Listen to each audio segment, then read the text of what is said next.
देखो अपन पिछली क्लास में क्या पढ़ रहे थे, 23.5 डिग्री उत्तरी अक्षांश के बारे में बात कर रहे थे। कर्क रेखा की बात हो गई थी। और कर्क रेखा के लिए अपन ने क्या पढ़ा था कि 23.5 डिग्री जो उत्तरी अक्षांश है वो भारत के कितने राज्यों से गुजर रहा था? 8 राज्य। 8 राज्य कौन कौन से हैं पता है ना?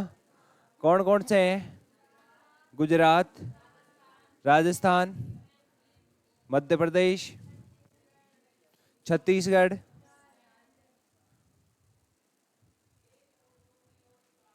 छत्तीसगढ़ के बाद में झारखंड, पश्चिम बंगाल, उसके बाद में त्रिपुरा और मिजोरम।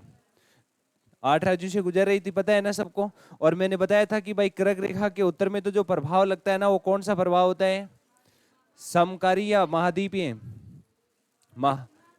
महाद्वीपीय प्रभाव। और इसके दक्षिण में जो प्रभाव लागू होता है वो कौन सा होता है? समकारी प्रभाव। और समकारी प्रभाव का मतलब क्या होता है? जहां दिन और रात के तापमान में अंतर क्या हो और महाद्वीपीय प्रभाव में सर्वाधिक हो। ठीक है, नेक्स्ट देखो अब।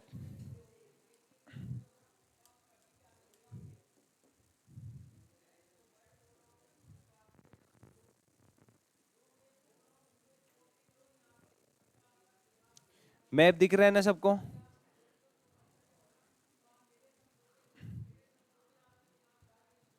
अब यहां से देखना, कर्क रेखा जो है वो इस तरीके से गुजरती है।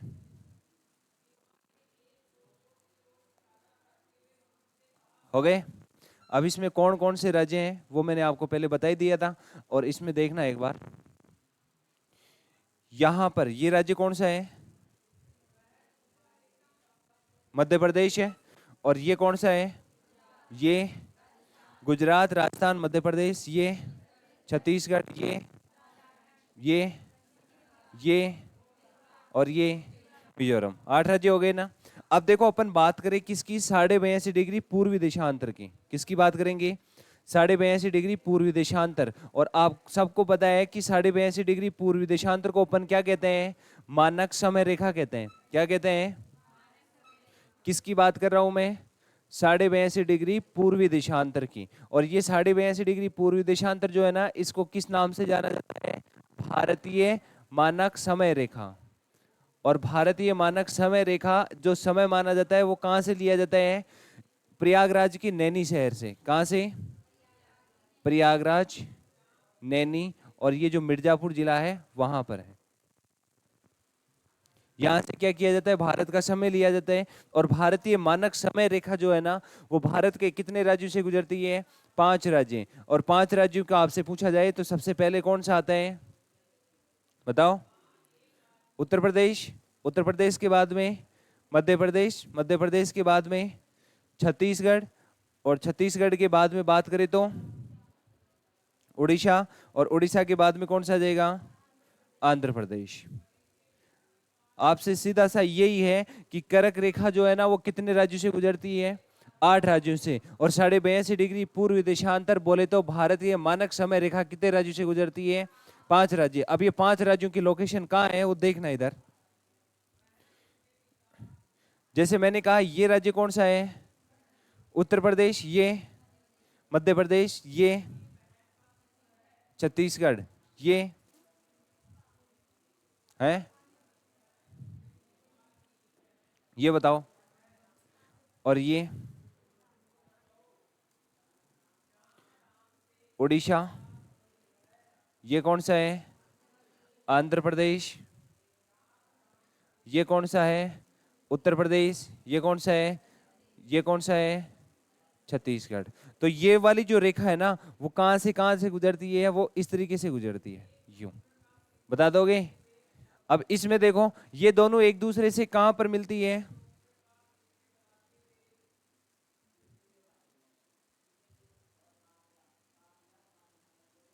ये लो, एक दूसरे से कहां पे मिल रही है? ये छत्तीसगढ़ में। और छत्तीसगढ़ में जिस स्थान पे ये एक दूसरे से मिलती है उसका नाम क्या है? कोरिया जिला। कौन सा जिला है? कोरिया जिला। और कोरिया जिला जो है वो कौन से राज्य में है? बताओ। छत्तीसगढ़ राज्य में। बात समझ में आई क्या? मैंने कहा 82.5 डिग्री पूर्वी देशांतर को जो है वो किस नाम से जाना जाता है? भारतीय मानक समय रेखा। और ये भारतीय मानक समय रेखा जो है, भारत में समय की गणना जो है या समय लिया जाता है वो कहाँ से लेते हैं? प्रयागराज, नैनी, मिर्जापुर नामक स्थान से। और ये 82.5 डिग्री पूर्वी देशांतर कितने राज्यों से गुजरती है? 5। कौन कौन से? उत्तर प्रदेश, मध्य प्रदेश, छत्तीसगढ़, उड़ीसा, आंध्र प्रदेश। तो लिखो 82.5 डिग्री पूर्वी देशांतर। 82.5 डिग्री पूर्वी देशांतर भारतीय मानक समय रेखा।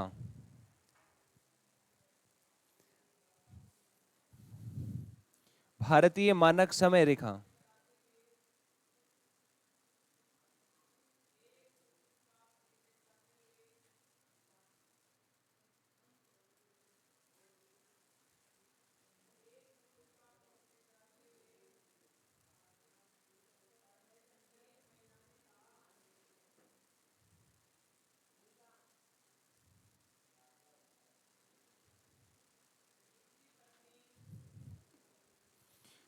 देखो 82.5 डिग्री पूर्वी देशांतर भारतीय मानक समय रेखा। इसमें लिखना भारतीय समय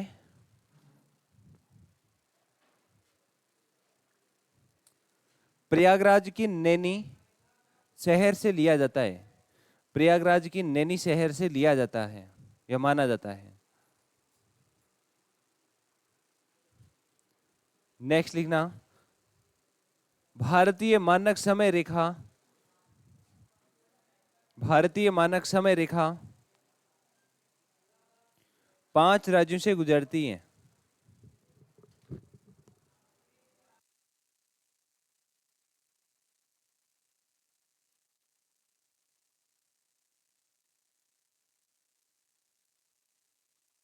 और वो 5 राज्य कौन कौन से हैं? नाम लिखना उसका। सबसे पहले उत्तर प्रदेश,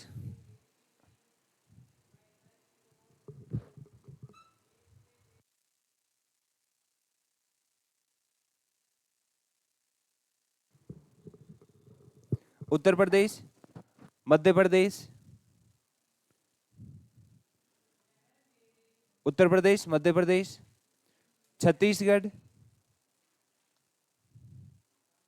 उड़ीसा, छत्तीसगढ़, उड़ीसा, आंध्र प्रदेश। उत्तर प्रदेश, मध्य प्रदेश, छत्तीसगढ़, उड़ीसा, आंध्र प्रदेश। लिख लिया? नोट लगा के लिखना एक लाइन। 23.5 डिग्री उत्तरी अक्षांश। नोट लगा के लिखना है 23.5 डिग्री उत्तरी अक्षांश व 82.5 डिग्री पूर्वी देशांतर, व 82.5 डिग्री पूर्वी देशांतर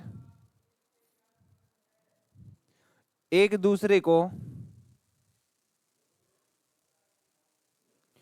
दूसरे को छत्तीसगढ़ के कोरिया जिले में काटती है। छत्तीसगढ़ के कोरिया जिले में काटती है।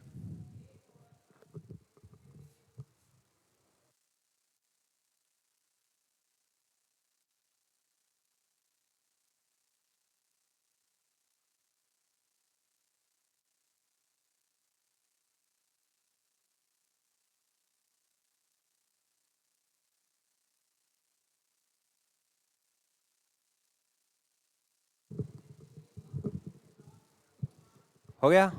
अब सुनो, इधर देखो।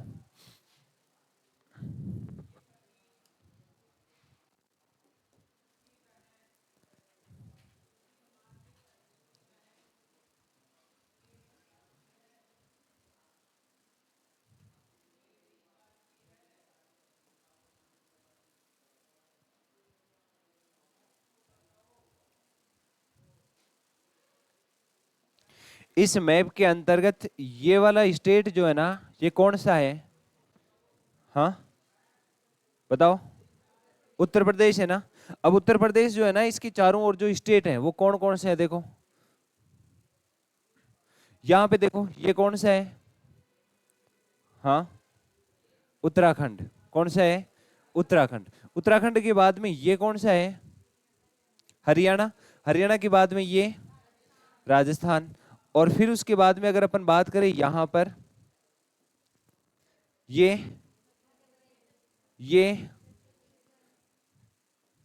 ये बिहार, और बिहार के बाद में ये झारखंड हो गया।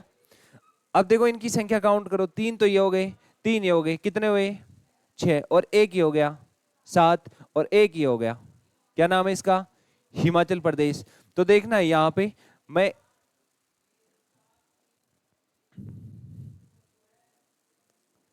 इस लाइन को देखना,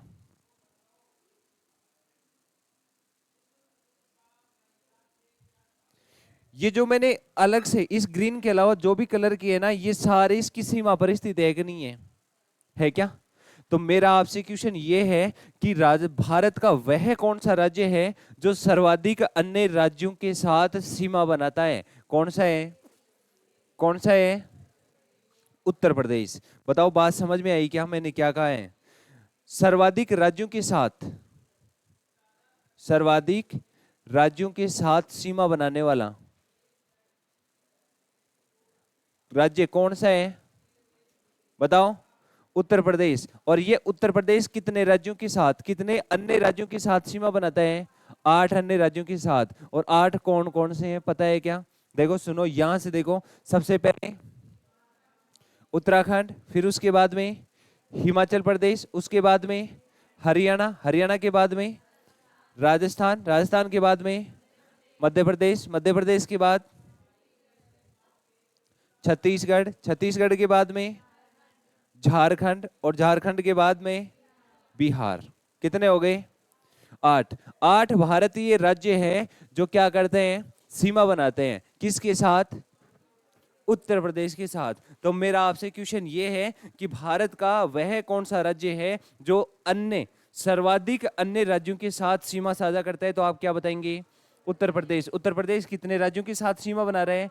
8। और केंद्र शासित प्रदेश कितना है? 1, और उसका नाम क्या है? दिल्ली। दिल्ली के साथ सीमा बनाता है एक। किसके साथ बना रहे? इस दिल्ली के साथ, यहां पर। बताओ इतनी बात समझ में आई कि नहीं आई? मेरा क्वेश्चन आपसे ये था कि भाई ना, सर्वाधिक राज्यों के साथ सीमा बनाने वाला राज्य कौन सा है? उत्तर प्रदेश। तो आप नेक्स्ट लाइन में नोट लगा, एरो का निशान लगा के लिखना, एकमात्र उत्तर प्रदेश राज्य, एकमात्र उत्तर प्रदेश राज्य सर्वाधिक, सर्वाधिक के ब्रैकेट में लिख लो 8 अन्य राज्यों के साथ सीमा बनाता है। सर्वाधिक, सर्वाधिक के ब्रैकेट में लिख लो 8 अन्य राज्यों के साथ सीमा बनाता है।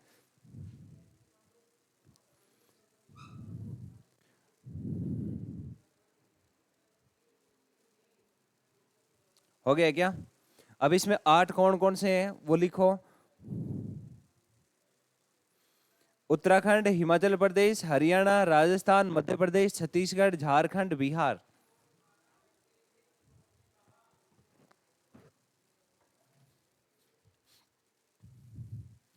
और अगर मैप के अकॉर्डिंग बनाओ ना तो ऐसे बना लेना,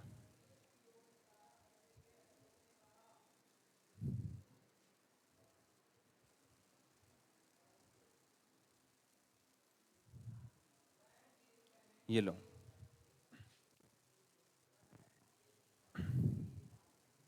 नाम मैं लिख देता हूं इधर। ये तो कौन सा है? उत्तर प्रदेश।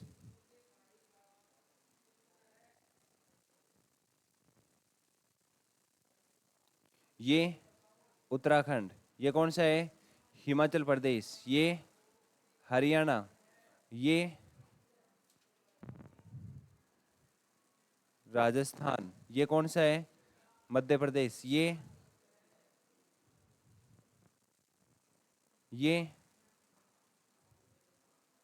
झारखंड। और ये कौन सा है? बिहार।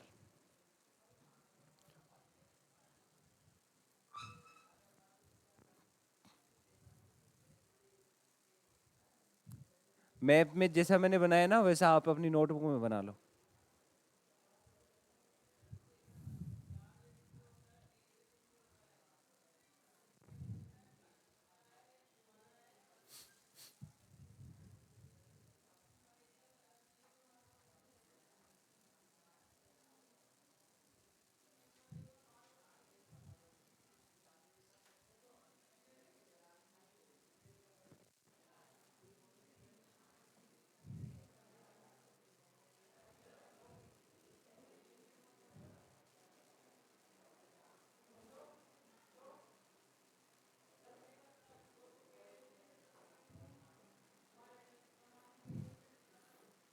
बना लिया?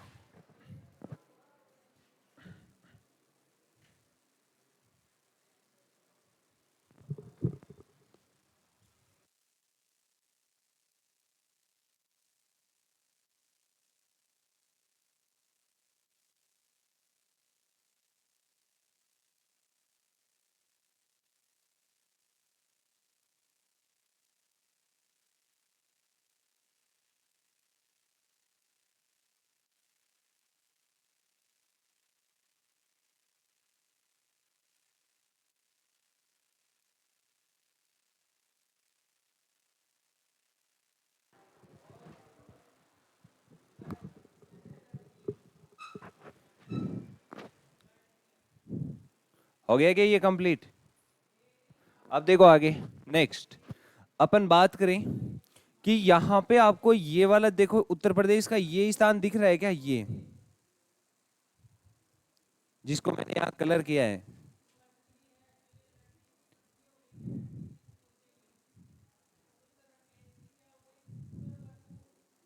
ये दिख रहा है क्या? ये पता है स्थान का नाम क्या है इसका? ये उत्तर प्रदेश का एक जिला है और उस जिले का नाम क्या है? सोनभद्र जिला। कहाँ का है ये? उत्तर प्रदेश का। उत्तर प्रदेश का सोनभद्र जिला ऐसा है जो इधर तो देखो किसके साथ सीमा बना रहे हैं, इधर किसके साथ बना रहे हैं, इधर झारखंड और इधर, तो उत्तर प्रदेश का एकमात्र सोनभद्र जिला ऐसा है, यानी कि पूरे भारत में एक ही जिला ऐसा है जो 4 राज्यों के साथ सीमा बनाता है, और वो कौन सा है? सोनभद्र जिला। सोनभद्र जिला कौन से राज्य में स्थित है बताओ? उत्तर प्रदेश में। तो नेक्स्ट लाइन में लिखना, भारत का एकमात्र जिला,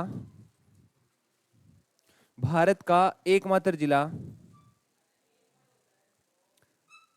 सोनभद्र उत्तर प्रदेश, भारत का एकमात्र जिला सोनभद्र उत्तर प्रदेश 4 अन्य राज्यों के साथ सीमा साझा करता है, 4 अन्य राज्यों के साथ सीमा साझा करता है, 4 अन्य राज्यों के साथ सीमा साझा करता है।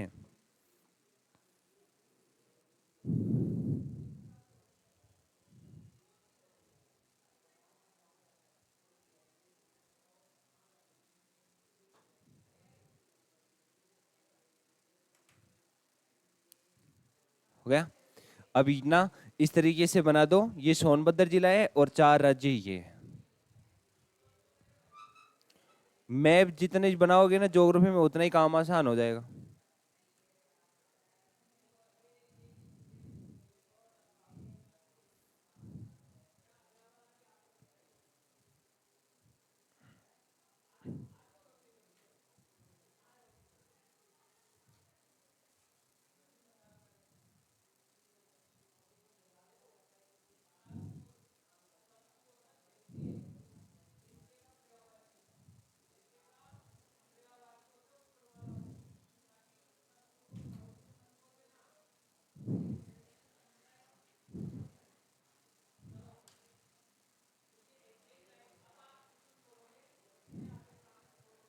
बना लिया?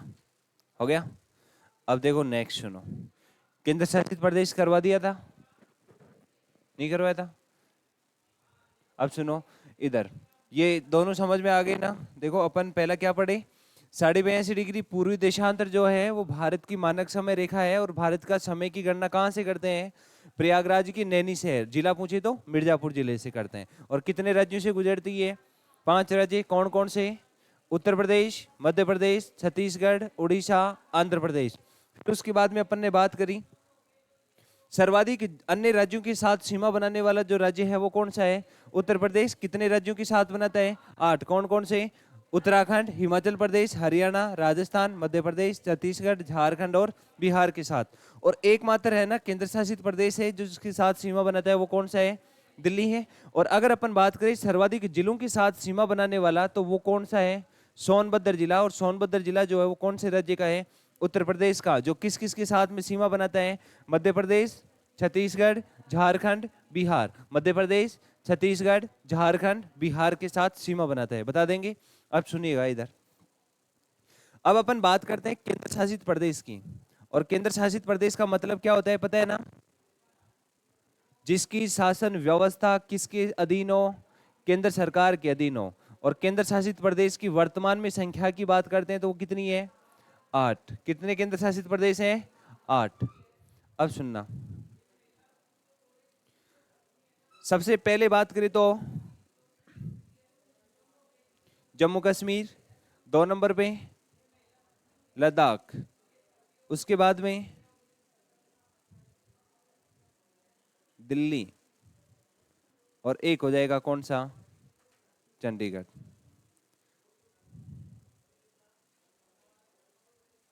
दादर नगर हवेली, और दादर नगर हवेली के साथ में देखो पहले अलग अलग हुआ करते थे। दादर नगर हवेली और दमन दीव दोनों अलग अलग थे, लेकिन वर्तमान में जो है ना इनको एक ही कर दिया, दादर नगर हवेली व दमन दीव।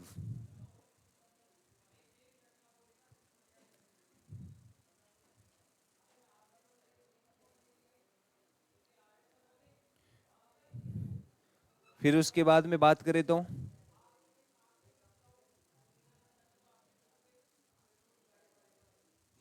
पुडुचेरी, लक्षद्वीप, और कौन सा जाएगा? अंडमान निकोबार।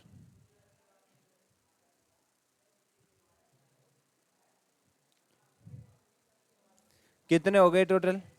8 हो गए। कौन कौन से हैं केंद्र शासित प्रदेश? जम्मू कश्मीर, लद्दाख, दिल्ली, चंडीगढ़, दादर नगर हवेली व दमन दीव, पुडुचेरी, लक्षद्वीप और अंडमान निकोबार। अब इसमें देखना, अब इनकी लोकेशंस की अगर अपन बात करते हैं ना, तो सुनो इधर, आप लोगों को अच्छे से इस बात का पता है, किस बात का? कि ये क्या है? क्या है रे? नहीं पता?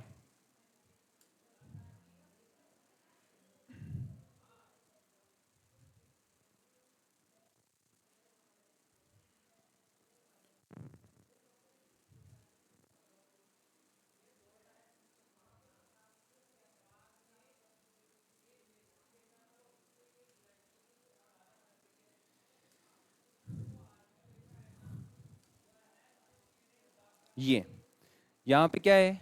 जल राशि है। इधर तो अरब सागर, इधर की तरफ बंगाल की खाड़ी। अब सुनो, यहाँ पे देखना, ये क्या है? लद्दाख है। लद्दाख के बाद में ये जम्मू कश्मीर। जम्मू कश्मीर के बाद में अगर अपन बात करते हैं ना यहाँ पर, तो देखो ये छोटा सा केंद्र शासित प्रदेश कौन सा है? दिल्ली है। और इन दोनों की सीमा पर यहां पर पंजाब और हरियाणा की राजधानी, जिसका नाम क्या है? चंडीगढ़ स्थित है। तो अब ऐसे बताओ, ये 4 केंद्र शासित प्रदेश तो है ना, वो स्थल भाग की ओर स्थित है ना, तो ये तो कैसे हो गए चारों? स्थलीय। ये 4 तो कैसे हो गए? स्थल अवरुद्ध। क्या बोलेंगे अपन? स्थल अवरुद्ध। और जो शेष 4 रह गए वो कैसे हो जाएंगे? जलीय। कैसे हो जाएंगे? जलीय।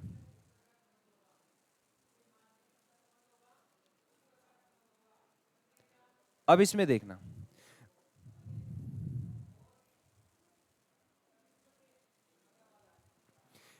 ये राज्य कौन सा है? कौन सा है? गुजरात है। ये कौन सा है? ये कौन सा है? केरल। और ये कौन सा है?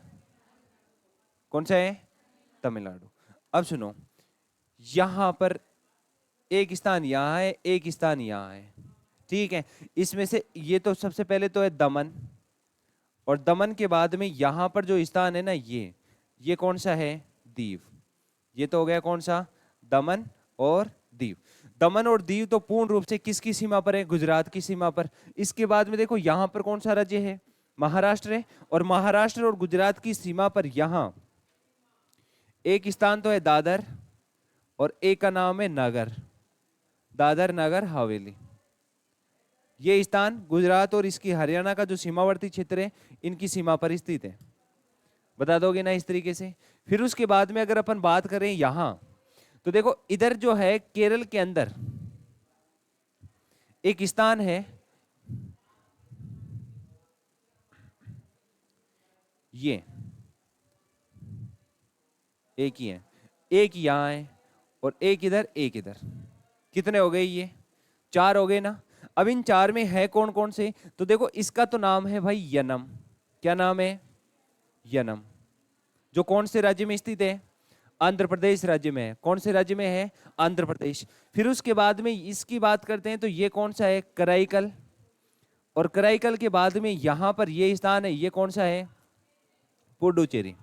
तो मेरा आपसे कहना यही है कि कराईकल और पुडुचेरी जो है ना वो कौन से राज्य में है? भारत के तमिलनाडु राज्य में। और यनम कौन से राज्य में है? आंध्र प्रदेश राज्य में। कौन से राज्य में है? आंध्र प्रदेश। फिर अपन बात करते हैं यहाँ पे केरल में ये जो स्थान है इसका नाम मैंने अभी बताया था, क्या नाम है? माहे। और माहे स्थान कहां पर है? केरल में है। कौन से स्थान में है? केरल में है। तो बताओ बात समझ में आई कि नहीं आई? मैंने कहा दादर नगर हवेली और दमन दीव तो ये ठीक है। उसके बाद में पुडुचेरी का विस्तार भारत के कितने राज्यों में है? 3 राज्यों में। कितने राज्यों में है? 3 राज्य। 3 राज्य कौन कौन से? केरल, तमिलनाडु और आंध्र प्रदेश में। कौन कौन से राज्यों में है? केरल, तमिलनाडु और आंध्र प्रदेश में।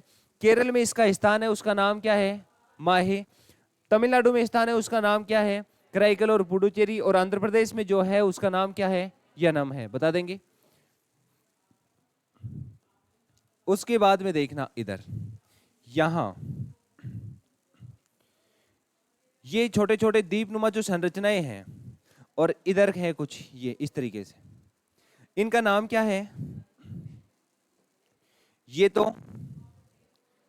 कौन सा है?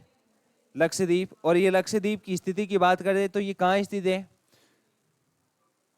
कहां है? अरब सागर में। कहां है? अरब सागर में। और इधर की तरफ ये जो है इसका नाम क्या है? अंडमान व निकोबार द्वीप समूह है। बताओ समझ में आया कि नहीं आया? इनकी लोकेशन कहां कहां है बता देंगे ना? ठीक है। अब सुनो एक बार, इसको रिवाइज कर लेते हैं ना। दिख गया?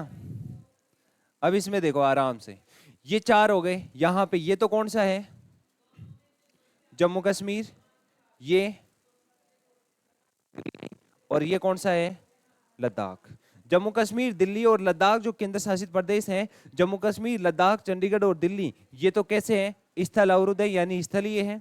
इसके अलावा जो 4 रह गए वो कैसे हैं? जलीय, जिसमें लक्षद्वीप तो पूर्ण रूप से अंडमान इसमें अरब सागर में है और अंडमान निकोबार किस में है? बंगाल की खाड़ी में। इसके अलावा अपन बात करते हैं यहाँ पे गुजरात के अंदर दमन और दीव, यहाँ पे ये गुजरात की सीमा पर है। तो गुजरात के लोग कैसी भाषा बोलते हैं? गुजराती भाषा बोलेंगे। तो बताओ दमन और दीव में जो भाषा बोली जाती है ना वो कैसी बोलते हैं यहां पर?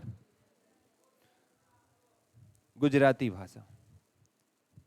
अब देखो ये दादर नगर हवेली जो क्षेत्र है ये महाराष्ट्र की सीमा पर है, महाराष्ट्र का निकटवर्ती क्षेत्र है। तो महाराष्ट्र में मराठी भाषा बोली जाती है। तो दादर नगर हवेली जो है यहाँ भी कैसी भाषा बोली जाएगी? मराठी भाषा बोली जाती है। कैसी भाषा बोली जाती है? मराठी भाषा बोली जाती है। फिर उसके बाद में अपन बात करें जैसे पुडुचेरी का विस्तार 3 राज्यों में है, तो केरल में मलयालम बोली जाती है। तो बताओ माहे में भी कैसी भाषा का उच्चारण करेंगे? मलयालम भाषा का। फिर उसके बाद में तमिलनाडु के अंदर तमिल भाषा का प्रयोग करते हैं। तो कराईकल और पुडुचेरी में कैसी भाषा प्रयुक्त होगी? तमिल भाषा का प्रयोग किया जाएगा। और उसके बाद में यनम की बात करते हैं तो यहाँ पर आंध्र प्रदेश के अंतर्गत जो है वो तेलुगु भाषी लोग रहते हैं। तो यहाँ पे कैसी भाषा प्रयोग की जाती है? तेलुगु भाषा का प्रयोग किया जाता है। ठीक है। अब यहाँ से क्वेश्चन कौन कौन से बन सकते हैं वो देखना, एक बार मैं बता देता हूँ।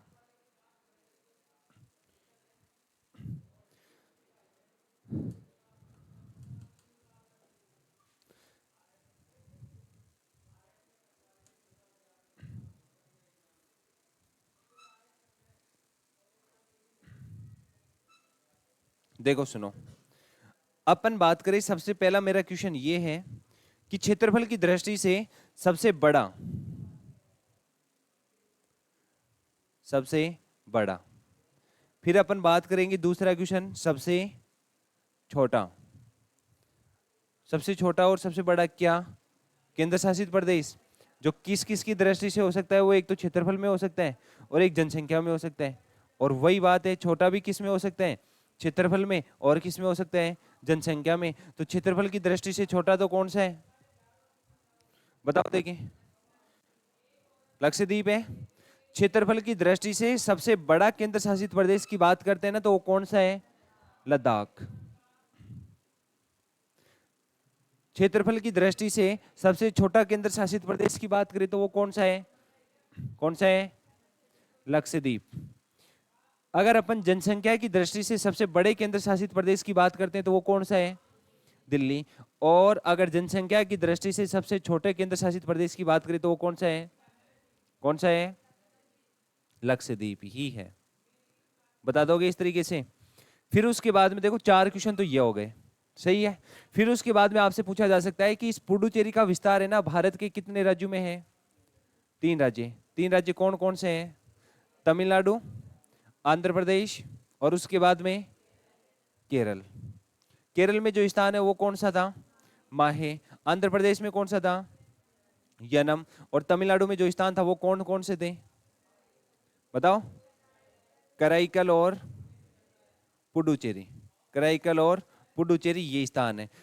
तमिलनाडु के अंदर तो कैसे लोग रहते हैं जो तमिल भाषा का प्रयोग करते हैं? आंध्र प्रदेश में तेलुगु भाषा प्रयोग करने वाले, और ये जो केरल है यहाँ पर मलयालम भाषा का प्रयोग करने वाले। आपसे पूछा जाए भारत का सबसे छोटा जिला कौन सा है, तो क्या आंसर आएगा? भारत का सबसे छोटा जिला कौन सा है? माहे। तो सबसे बड़ा जिला कौन सा है? कच्छ जिला, जो किस राज्य में स्थित है? गुजरात में स्थित है। बताओ इतनी बातें आप लोगों को समझ में आई कि नहीं आई? भारत के 4 राज्य स्थलावृत हैं, 4 राज्य जल, ये सॉरी केंद्र शासित प्रदेश। 4 तो केंद्र शासित प्रदेश कैसे हैं? स्थलावृत। 4 केंद्र शासित प्रदेश कैसे हैं? जलीय। अगर अपन इसमें बात करें सबसे ज्यादा जो तटीय सीमा बनाने वाला केंद्र शासित प्रदेश है वो कौन सा होगा? इस मैप को देखो फिर बता दो। देखें, अंडमान और निकोबार। कौन सा होगा? अंडमान और निकोबार। सबसे बड़ी तटीय सीमा बनाने वाला केंद्र शासित प्रदेश पूछे तो क्या बताएंगे? अंडमान निकोबार। और अगर राज्य पूछे आपसे तो क्या बताओगे? गुजरात। क्या बताएंगे? गुजरात। बात समझ में आई कि नहीं आई? बता दोगे? लिखो केंद्र शासित प्रदेश संख्या लिखो 8। 8 के नाम और कैसे हैं इनको लिख लो, बाकी डिटेल मैं लिखवा दूंगा।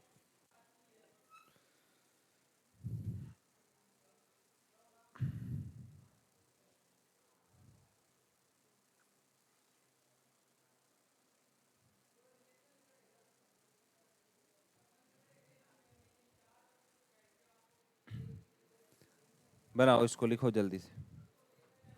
और ये इनकी लोकेशन जो से मैंने मैप में दर्शाई है ना, कुछ इस तरीके से आप भी बना के लिख लो।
बना लिया क्या भाई?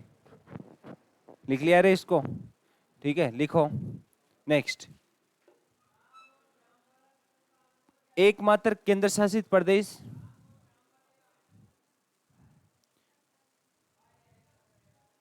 जिसका विस्तार, एकमात्र केंद्र शासित प्रदेश जिसका विस्तार भारत के 3 राज्यों में है, भारत के 3 राज्यों में है, कौन सा आएगा? हाँ, पुडुचेरी। और पुडुचेरी में कौन कौन से स्थान कहाँ कहाँ है वो इधर लिखे हुए हैं ना, इनको लिख लेना। पुडुचेरी, तमिलनाडु, आंध्र प्रदेश, केरल। तमिलनाडु में तो कराईकल और पुडुचेरी, आंध्र प्रदेश में यनम और केरल में इसका स्थान कौन सा है? माहे। इनको लिख लेना।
हुआ क्या? ये कंप्लीट है, हो गया। नेक्स्ट लिखो, क्षेत्रफल की दृष्टि से, नेक्स्ट पॉइंट लिखना, क्षेत्रफल की दृष्टि से सबसे बड़ा केंद्र शासित प्रदेश, क्षेत्रफल की दृष्टि से सबसे बड़ा केंद्र शासित प्रदेश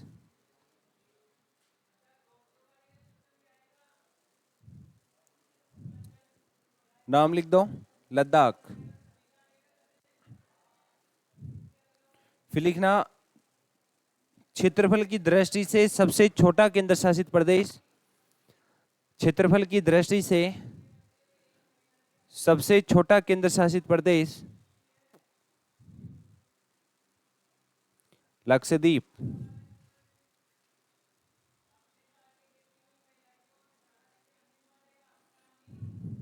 नेक्स्ट लिखना, जनसंख्या की दृष्टि से, जनसंख्या की दृष्टि से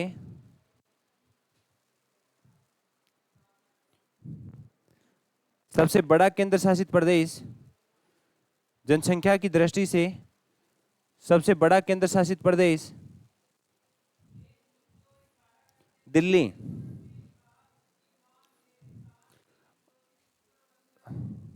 दिल्ली। जनसंख्या की दृष्टि से, नेक्स्ट लिखना, जनसंख्या की दृष्टि से सबसे छोटा केंद्र शासित प्रदेश, जनसंख्या की दृष्टि से सबसे छोटा केंद्र शासित प्रदेश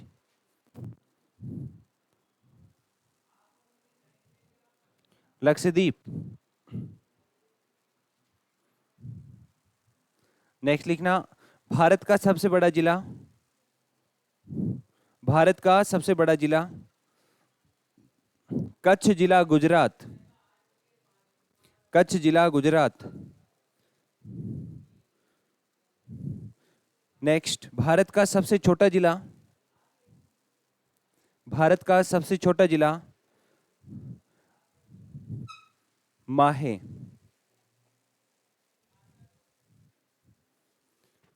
और इससे आगे की बात करेंगे अगली क्लास में, पढ़ के आना यहां तक।